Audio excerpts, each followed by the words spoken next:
গতকাল যেহেতু fried rice আর chicken কষা করেছিলাম, তো সেটাই অনেকটা না রয়ে গেছে। আর ছেলের জন্য চাপ নেই, কারণ ছেলের ওটা হলে আর কিচ্ছু চাই না।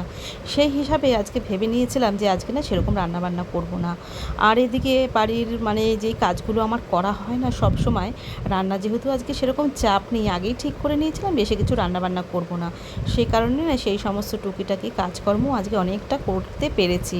আর রান্না যেদিন না থাকে, মানে একদম হালকা পাতলা থাকে, সেদিন আমারও না বেশ ভালো লাগে। অনেকটাই মানে হালকাই লাগে যে রান্নার চাপটা তো নেই। আর কি বলো তো, বেশি কিছু রান্নাবান্না করিনি, যেহেতু কালকের ইলিশ মাছ রয়েছে, তো সেই ভেবেই ছেলেরও খাবার রয়েছে দেখে না আজকে একটু ভাতের সাথে উচ্ছে আলু সেদ্ধ দিয়েছিলাম। আর করেছিলাম হচ্ছে ডাঁটা শাক। হাজব্যান্ড এদিকে সকালে শুটকি মাছও নিয়ে এসেছিলো, তার জন্যই ডাঁটা, অনেক সবজিও নিয়ে এসেছিলো, তো সেটা আর করা হয়নি। আর এদিকে সেই ডাঁটার থেকেই দেখো অনেক শাক বেরিয়েছিল। ডাঁটার শাক করেছি রসুন সম্বাদ দিয়ে, আর উচ্ছে আলু সেদ্ধ দিয়েছিলাম। কিন্তু আমার হাজব্যান্ড এই খাবারগুলো খেয়েই মানে এত মানে ওর ভালো লেগেছে, ও আর মাছও খায়নি। মাছও দেখো আমি আর শাশুড়ি খেয়েছিলাম।